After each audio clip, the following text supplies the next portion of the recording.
Good evening, ladies and gentlemen. You're watching NDTV. Widespread smartphone ownership combined with cheap data is perhaps the biggest transformation that India has seen in the last few years.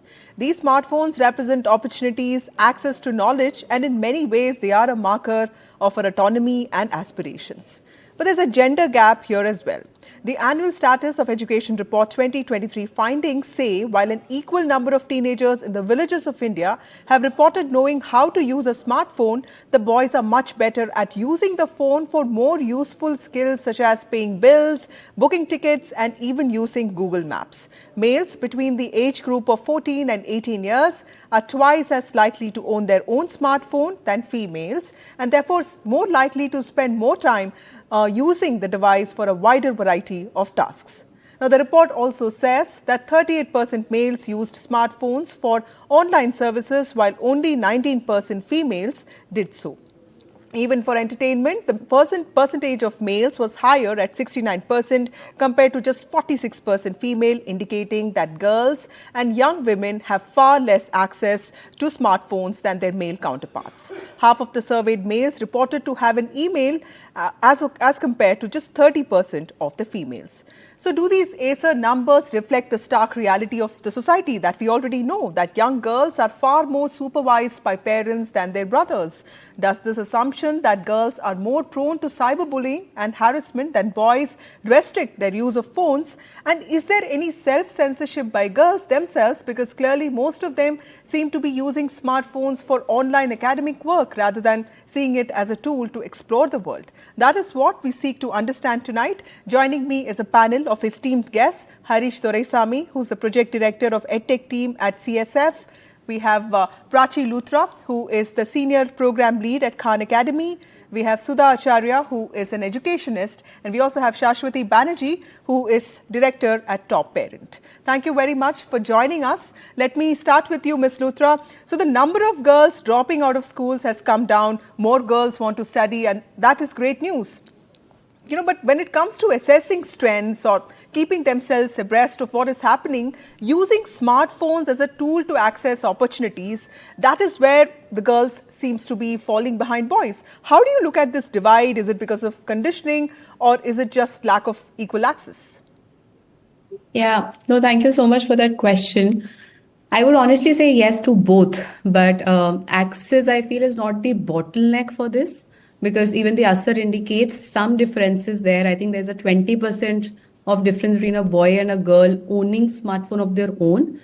However, I think we need to recognize that it has gotten better in past couple of years.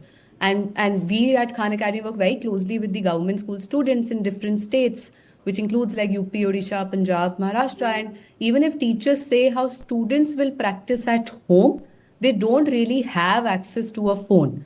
But when we interact with students, they indicate otherwise. They say most of them have some phone or some device at home that they have access to, and this includes our girls as well.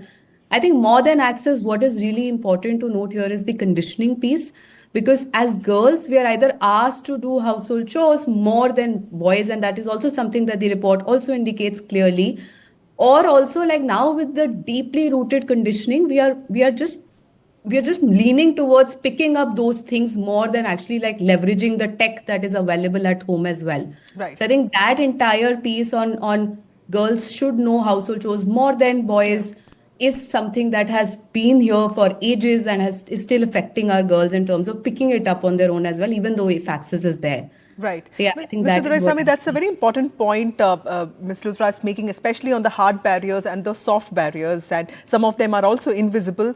But using smartphones to look at Insta Reels or watching YouTube videos is fine. But I think plenty of surveys have also said that mobile phones are being used widely by both boys and girls in villages of India. But there's a difference in their usage. Now, boys, apart from the large amount of time that they spend on entertainment, are also given tasks by families that include, say, reservation of train tickets or paying bills. In fact, boys, according to ASER data, also, know how to use a Google map better than girls. And, the data says that almost half of males, which is 49%, were able to use maps to figure out how long it will take to, get to a local bus stand in a four-wheeler or or a two-wheeler, and only 25% of girls could do that. Is it because boys are also given more freedom and more mobility and also maybe more access with money? I think all of that is true. I think fundamentally the results don't, the data doesn't surprise us, because those of us who work in the development sector suspected that, we know that these are all facts. And I think the data that we see is an outcome, is a symptom rather than the disease, right? So the real issue that we have, and while things are improving, is that there are still significant barriers to agency for women, right? And a certain belief system that pervades normal thinking about what the role of women should be. So in that context, the girls and rural girls, the brave rural girls that you see break through, and more of them are breaking through. And I think that's the great thing that you see, that digital technologies have made it possible for women to imagine a world outside their village. And it is doing that, but that by itself will not suffice, because there is a natural barrier that society places on the kind of things that women can do, the kind of thing women should be seen doing, the kind of things that women should be seen good at. So I think it is a mix of both.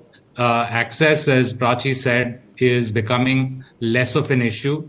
And any differential that we see is largely down to the social conditioning that we see. And Yes. there are people who are working on the ground, many activists, many non-profit development sector professionals, dedicating their life to trying to make sure that opportunities for women and young girls especially Right. are made available. So I would like to think that there is hope on the horizon.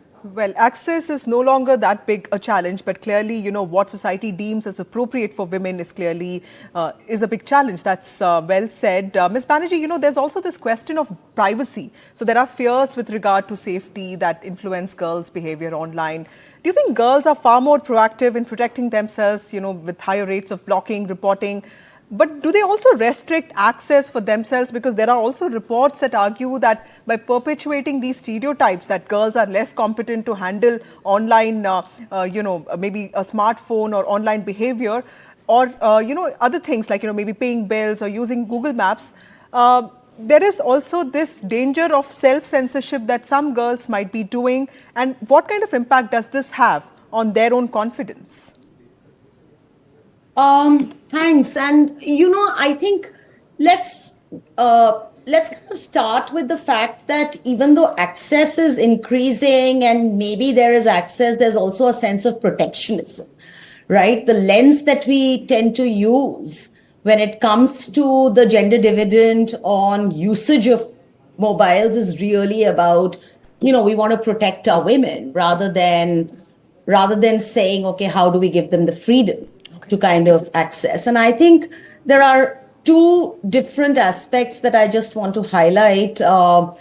Vasudha, one is that, there is a lot of data coming up. There's a helpline called Tech Sakhi, which is also giving us a lot of data around the fact that it's not that girls lack the ability, right? There is an ability to use, right? But they're always governed by this overall patriarchy around, okay, how do we protect our girls?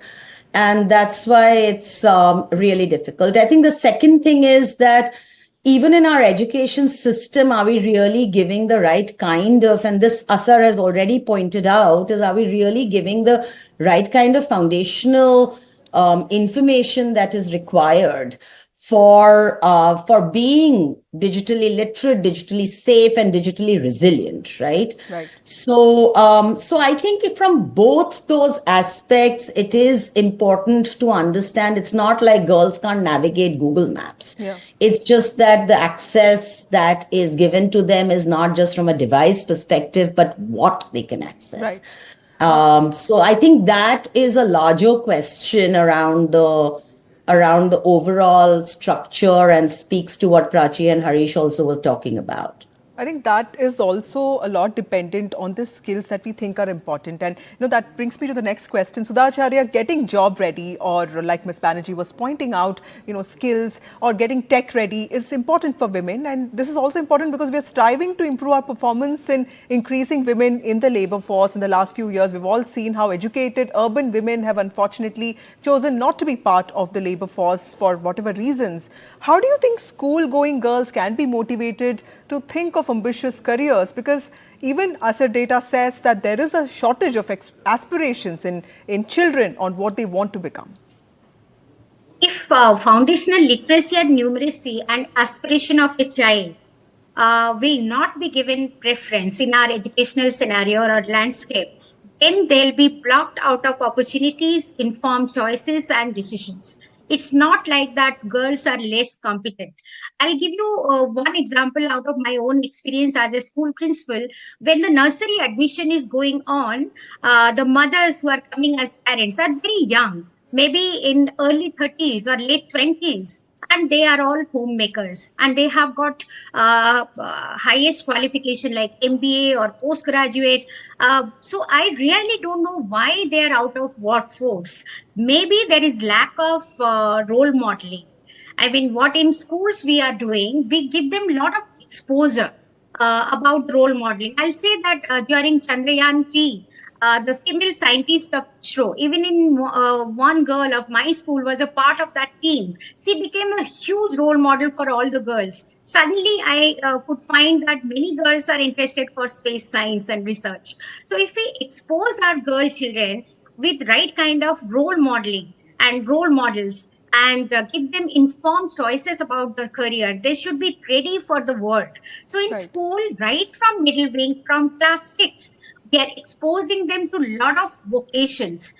Through as NEP, a lot of initiatives have been taken to start vocationalization of education right from 6, 7, 8. So we are giving them exposure to different vocation by inviting the local artisans also, and the skills which they require to be ready for 21st century jobs in the work area. So school has a lot of responsibility for the girl children, and I would say that social conditions and stereotypes really matters the most. Even in urban schools also, a few years back, teachers I have heard saying that girls are not good in maths, or giving gifts, right? The parents, like what kind of gifts we give to our girl children. And then in school programs, in school events, why do we always say girls to welcome chief guests? Why not boys? Why Absolutely. can't These girls stereotypes, I think, move go a long around way, and furnitures? they need So to be, that need to change. And of course, schools can play a very important role in that. Ms. Luther, that brings me to the original question. We are talking about this age group of 14 to 18, and this is a very important block considering, we keep talking about demographic dividend.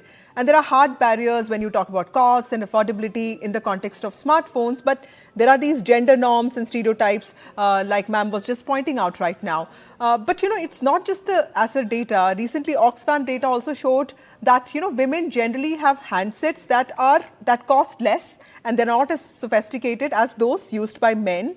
And their use of digital services is usually limited to, say, phone calls or text messages, because there is a social context in owning and sort of like having a digital device, and that's a household device, and that is something that a man decides in a house. So how do girls or young women even navigate that question?